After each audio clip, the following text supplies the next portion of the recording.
آج کی جو کہانی ہے یہ انٹروڈکٹری سونا چور خاندان کی کہانی ہے کہ یہ کہانی شروع ہوتی ہے کہ ایک شخص تھا پڑوار کے علاقے میں جناب، اس کا نام تھا غلام رسول. تو وہ کہیں فوج وغیرہ میں ملازم تھا کسی چھوٹے موٹے عہدے پہ. اس کے بعد جناب اس کی ریٹائرمنٹ ہوتی ہے، اس نے کچھ حکمت کا کام سیکھا ہوتا ہے. بظاہر وہ ایک یعنی اچھا مناسب سا انسان تھا. اس نے کچھ زمینیں خریدنی شروع کی، حکمت شروع کی. تو اس سے یہ تھا کہ اس دور میں وہ تھوڑا بہت کھاتا پیتا خاندان یعنی کنسیڈر ہوتا تھا جی، اس علاقے دے یعنی باعزت لوگ ہیں، ٹھیک ہے جی. اس کے بعد اس کے گھر میں یعنی اس کی شادی ہوئی تو اس کے شاید 2 بیٹے تھے، ثاقب الدین اور اقبال الدین.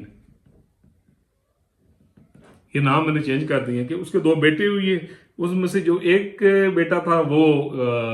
کہیں ملازم ہو گیا، اور دوسرا جو اقبال الدین تھا یہ یہیں سے اس خاندان میں نکھٹو پن اور 2 نمبری اس شخص کے تھرو ہوئی. اچھا، اس شخص جو اقبال الدین تھا یہ جناب اپنے باپ غلام رسول کی یعنی جو کمائی تھی، جو اس نے زمینیں بنائیں اور جو اس کی حکمت چلتی تھی، اور کچھ اس نے کمرشل پراپرٹی بھی اس دور میں کو دکانیں ان کو کرایہ اور کوئی اسی طرح سلسلہ چلتا تھا. تو یہ نکھٹو آدمی، اس کی شادی کر دی گئی اور اس کے گھر میں 2 جو ہیں یعنی بیٹے پیدا ہوئے.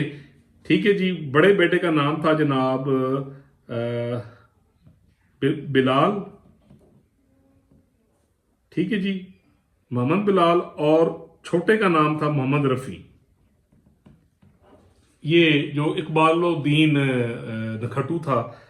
اس نے جناب ساری زندگی کوئی کام نہیں کیا، یہ بٹیرے وغیرہ لڑاتا تھا. اور اس کے بعد جناب یہ بچوں کی تربیت صحیح طریقے سے نہیں کر سکا. ان میں جو یہ محمد بلال تھا جو اس کا بڑا بیٹا، یہ تھوڑا سا سمجھدار تھا، یہ تھوڑا بہت پڑھ لکھ کر تو یہ اس وقت ملازم ہو گیا. لیکن یہ جو محمد رفیع تھا، ٹھیک ہے جی، یہ مشہور ہوا رفیع کوڑے کے نام سے. کوڑا کہتے ہیں یہ پٹواری زبان میں لائر جھوٹا، ٹھیک ہے جی، کہ رفیع کوڑا. اچھا، یہ رفیع کوڑا واجبی صاحب پڑھا لکھا 7ویں 8ویں جماعت میں،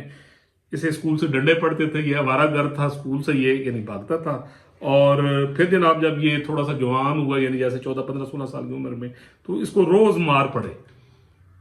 یہ لڑکیوں کو جا کے یعنی چھیڑتا تھا اور ہر بدتہذیبی، اور یہ ایک انتہائی اوباش. اسی عمر سے یہ چھوٹے موٹے نشے میں اچھا لوگوں کے ساتھ ٹھگی لگانا، لوگوں کے ساتھ جھوٹ بولنا. تو اس کا نام بچپن سے ہی یعنی رفیع کوڑا پڑ گیا. اچھا، یہ آوارہ گردیاں کرتا رہا. پھر یہ یہاں سے جنوبی پنجاب کی طرف یعنی اس کے باپ نے اس کی آوارہ گردیوں سے تنگ آ کر، کیونکہ جو بڑا بھائی تھا وہ تو بڑا سلجھا ہوا تھا، وہ پہلے یعنی کسی محکمے میں چلے گیا، اور اس کے بعد وہ جناب کہیں باہر نکل گیا. اور اس کے بعد انہوں نے جو ہے وہ یعنی ان کی فیملی ماشاءاللہ آج بھی بڑی خوشحال ہے اور بڑی وہ یعنی زبردست ہے، بڑی اچھی انہوں نے تربیت کی. تو جو رفیع کوڑا تھا اس کی جناب یعنی میں بتا دوں کہ جس خاتون سے یعنی شادی اس اوباش نوجوان کی کر دی گئی، ماں باپ نے یہ سوچا کہ یہ شادی کرو گے جس طرح ہوتا ہے نا ساڑھے، تو جناب صحیح ہو جائے گا، ٹھیک ہے جی، بیاہ کرو گے بچے ہو جاؤ گے. اچھا، اس اوباش کی شادی ایک خاتون جو اس کی کزن تھی، اور یہ میں بتا دوں کہ یہ جو کزن تھی اس کا نام تھا جی کرم نور. ٹھیک ہے جی، نام کچھ اور تھا تو میں نے چینج کیا، تو کرم نور ہے نام. تو تسی اندازہ لا لو، ٹھیک ہے جی، کہ خواتین کا نام کرم نور. تو کرم نور کی پہلے منگنی یا بات چیز جو تھی وہ یعنی یہ جو رفیع کوڑے کے بڑے بھائی بلال کے ساتھ تھی. لیکن بلال صاحب جو تھے وہ بڑے سمجھدار تھے، ٹھیک ہے جی، انہیں یہ کچھ ماحول پسند نہیں آیا، تو انہوں نے اس خاتون سے شادی سے انکار کر دیا. تو پھر ان کی شادی بادل ناخواستہ علی کوڑا جو کہ ایک اوباش اور لوفر نوجوان تھا اس کے ساتھ کر دی گئی. اچھا، یہ جناب شادی کے بعد یہ شخص جو جنوبی پنجاب کے ایک علاقے میں چلا گیا جہاں پر جو غلام رسول صاحب تھے اس کے دادا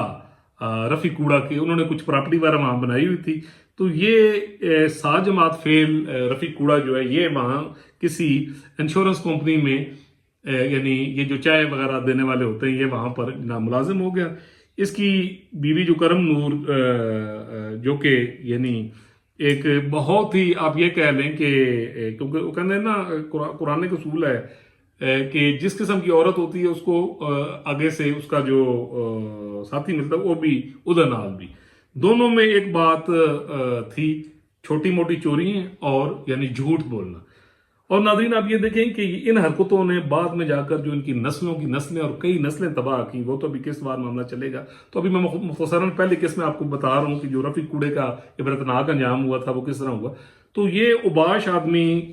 جناب جنوبی پنجاب کی طرف آ گیا، وہاں ہمارا گردیوں میں یہ لگا رہا، کبھی کچھ کرایہ آ جاتا تھا، کبھی کوئی ٹھیکہ آ جاتا تھا، جس سے یہ جناب اس کا سلسلہ چلتا تھا۔ اچھا، اس کرم نور کے بطن سے شروع میں 3 بچے اس کے پیدا ہوئے، 4 بچے، 3 لڑکے جو آج کل جناب گلیوں میں خوار ہو رہے ہیں، اور جس طرح ان کا یعنی جو انجام ہو رہا ہے آپ یقین کیجئے یعنی ناظرین کے یعنی اس چیز پہ افسوس اس لیے نہیں ہوتا کہ یہ معاشرے کے ناسور لوگ ہوتے ہیں کہ جن کو آپ یعنی دیکھتے ہیں، یعنی اس انجام تو یہ ان کے کرتوت ہوتے ہیں۔ تو 3 لڑکے اور 1 لڑکی پیدا ہوئی۔ تو یہ جو رفیق کوڑا تھا، کیونکہ ایک اوباش اور آوارہ گرد اور خواتین کے پیچھے بھاگنے والا شخص تھا، کئی دفعہ یہ مار بھی کھا چکا تھا، تو اس کا ٹاکرا ایک بڑی پڑھی لکھی ایک خاتون تھی، ان کا نام تو کچھ اور ہے لیکن آپ خوشی بی بی رکھ لیں ان کے نام، خوشی، ہیپینس، ٹھیک ہے جی، خوشی بی بی۔ یہ ایک پڑھی لکھی اور ایک بڑی زبردست خاندان کی خاتون تھیں، اور یہ لیکچرر تھی۔ تو اس رفیق کوڑے نے، کیونکہ یہ شکل و صورت کا بظاہر اس کے اندر تو وہ ایک کرائیت تھی اور سب کچھ تھا، شکل و صورت کا یہ اوباش آدمی یعنی اس دور میں بھی، اور ڈریسنگ کے حساب سے بڑا ٹھیک تھا، اور جیسے اس طرح کے فراڈیے لوگ ہوتے ہیں تو یہ لوگوں کی گاڑیاں لے کے تو اس نے کالج جانا، اور وہاں جا کر جناب اس نے خوشی بی بی کو ٹریپ کر لیا۔ اچھا، ٹریپ کرنے کے بعد خوشی بی بی جو تھی یہ نائجیریا میں کہ ایک ملک میں یا اسی طرح ملک میں یہ وہاں پروفیسر تھی۔ اچھا، یہاں سے یہ جو نکھٹو رفیق کوڑا ہے وقتی طور پر اس کو ایک سہارا ملا۔ اچھا، اس رفیق کوڑے نے جناب اس عورت سے شادی کر دی، کرم نور جو تھی اس نے، اور اس کے نکھٹو بھائی تھے، ٹھیک ہے جی، انہوں نے بھی تھوڑا بہت تو ہاتھ پیر مارا، لیکن اس کے بعد جناب کرم نور کیونکہ خود ایک بالکل ہی غریب خاندان سے تھی، لہذا اس نے چپ سادھ لی۔ اچھا جی، اب خوشی بی بی جو تھی بہت عرصہ باہر رہتی تھی، پھر ادھر آتی تھی۔ اسی دوران جناب کیونکہ وہ ایک امیر خاندان سے تھی، تو اس نے دیکھا کہ یہ جو رفیع ہے یہ تو بالکل نکمہ ہے، نکھٹو ہے، تو اس نے جناب جنوبی پنجاب کے ایک علاقے میں کوئی ایک فیکٹری تھی، وہاں پر اس نے 25% انویسٹمنٹ کر کے اس زمانے میں، تو اس نے رفیع کوڑے کو وہاں پر اپنا ملازم یعنی رکھ دیا، جیسے یہ منشی ٹائپ ہوتا ہے۔ اچھا، اس کے بعد جناب یہیں سے اب دیکھیں یعنی تباہی کا احساس ہوتا ہے اور جھوٹ کا احساس ہوتا ہے کہ رفیق کوڑا اور اس کے خاندان جو پہلی بیوی میں سے بچے ہیں انہوں نے کس طرح لوگوں کو یعنی گمراہ کیا۔ اب جو خوشی بی بی تھی جناب، اسی دوران یہ میں بتاتا چلوں کہ 4 بچے اس رفیق کوڑے کے پہلے تھے، تو پھر مقابلہ بازی شروع ہوگی، تو 3 بچیاں اور 1 بچہ اور کرم نور کے گھر ہو گئے، یعنی 8 بچے، 8 نکھٹو پیدا ہو گئے، اور جو خوشی بی بی ہے اس کے ہاں 2 بچی ہیں اور 1 بچہ، جو آج کل بہت ماشاءاللہ خوشحال ہیں اور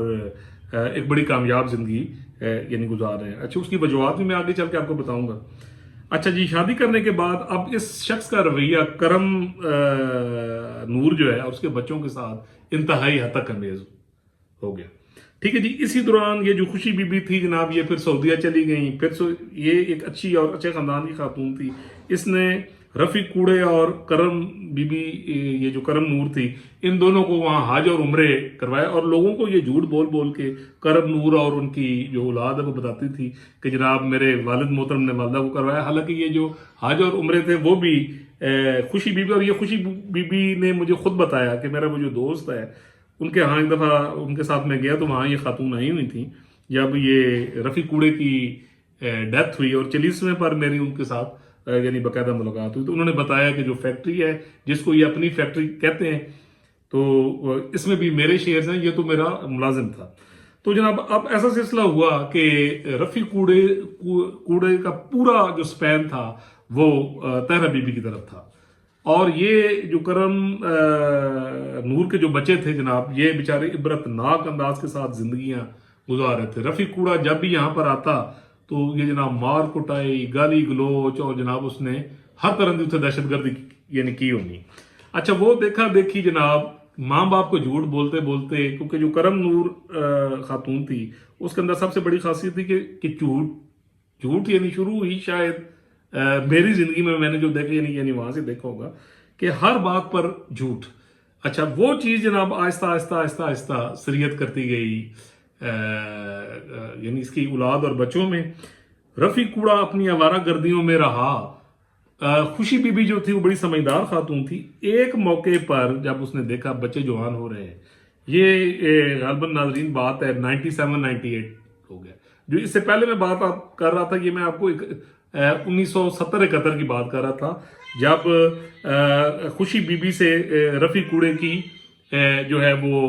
ہوئی ہے، شادی ہوئی ہے۔ تو اس کے بعد جناب اب آ گیا جناب 97-98۔ اچھا اب اس دوران بچے بھی یعنی جوان ہونے شروع ہو گئے، ٹھیک ہے جی، بچے بھی جوان ہونے شروع ہو گئے۔ تو خوشی بی بی نے دیکھا کہ یہ جو نکھٹو ہے یہ کہیں فیکٹری کے اوپر قبضہ نہ کر لے، کیونکہ اس دوران جو رفیق کوڑے کے پہلی بیوی میں سے بچے تھے، ٹھیک ہے جی، جس میں سے ایک کا نام جناب، اب میں نام چینج کر کے یہ تو دسنا پینا ہے، ذیشان، اچھا جی، اس کے بعد سلطان، ایک کا نام سلطان تھا، ایک کا نام ارمان تھا، اور ایک کا نام رومان تھا، ٹھیک ہے جی، فرضی نام ہے۔ سب سے چھوٹا نکھٹو جو تھا اس کا نام رومان تھا۔ تو ذیشان اور جو یعنی سلمان تھے، عمان، ذیشان اور عمان جو دو بڑے بچے تھے، ٹھیک ہے جی، انتہائی نکمے نکھٹو، تعلیم بھی نہ حاصل کر سکے، ان کو بھی خوشی بی بی نے اپنے ہسبینڈ رفیق کوڑا کے ساتھ جو ہے وہ ملازم رکھا۔ انہوں نے جناب اس دوران یہ کیا کہ چوری کرنا شروع کر دیے کاغذات، اور تاکہ فیکٹری پہ قبضہ کیا جائے۔ جب خوشی بی بی کو بھنک پڑی تو اس نے سب سے پہلے اس رفیق کوڑے کو بقول کرم جو نور کے بھائی اب وہ اس دنیا سے جا چکے ہیں، انہوں نے میرے دوست کو بتایا کہ خوشی بی بی اور ان کے بچوں نے اس رفیق کوڑے کو تھوڑے مار کے باقاعدہ نا اٹھا کے باہر نکالا، دھکے مار کے باہر نکال دیا، اور فیکٹری کے ملازمین کو بھی کہا تھا کہ رفیق کوڑے اور اس کے بچوں کو اٹھا کے آپ یعنی باہر پھینک دو۔ اچھا جی، اس کے بعد جناب جب یہ یعنی سڑک پر آ گئے، اور اس کے بعد جناب اب رفیق کوڑے کے پاس جو ہے وہ یعنی ملازمت جو وہ وہاں پر ہیرا پھیریاں کرتا تھا، ذریعہ معاش بھی ختم ہو گیا، ٹھیک ہے جی۔ اچھا اولاد میں سے بھی کوئی ایک آدھ بچے کے علاوہ کوئی تعلیم حاصل نہ کر سکا۔ اچھا اب گٹے گوڈوں اور ادویات اور عجیب و غریب قسم کی استعمال کر کے جناب اس کے، اور وہ جو اسٹیرائڈ والے کیپسول کھا کے، ٹھیک ہے جی، عیاش آدمی تھا، تو اس کے گٹے گوڈے جو ہیں جناب وہ بالکل جواب دے چکے۔ تو ناظرین میں یہاں بتاتا چلوں کہ میں جس میرے دوست کی بدقسمت شخص کی شادی اس جھوٹے خاندان میں ہوئی، تو کیونکہ ان دنوں میں بھی ایک شہر میں تھا جہاں یہ رفیق کوڑا ایک دفعہ آیا تھا، اور میری ان کے ساتھ یعنی ایک دفعہ یعنی ملاقات ہوئی، اور تو بائی فیس میری اس سے ملاقات ہوئی، اور میں نے اسی سے اندازہ لگا لیا کہ یعنی یہ شخص اس کی باتوں سے کہ یہ جس قسم کی چکر بازی اور جس قسم کی زبانیں یہ استعمال کر رہا ہے اور جس قسم کے واقعات بتا رہا ہے، تو یہ ایک نو سرباز ہے۔ اور یقین کیجیے میں نے اپنے دوست کو اس وقت کہا، میں نے کہا آپ شادی تو کرنے جا رہے ہو، پر میرا وجدان یہ بتا رہا ہے کہ خالی بانڈے،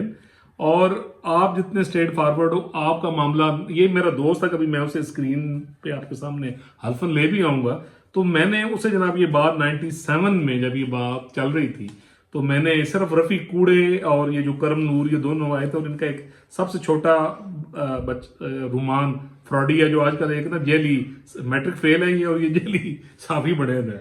تو یہ لوگ وہاں پہ آئے تھے اور میری ان سے ملاقات ہوئی۔ تو جب ان کی میں نے باتیں سنی، میں نے ان کا فیس کیا، پھر میں جناب نے پرسنالٹی نو اپنے وجدان چھپایا، تو اس نتیجے پہ پہنچا کہ میرے دوست کی جو بیل ہے وہ منڈے نہیں چڑھے گی، اور اس دھوکے بعد تو میں نے جناب جس طرح ابھی بھی قوم کو بتا رہا ہوں نا کہ فتنے فطور تو بچو جناب، ٹھیک ہے، تو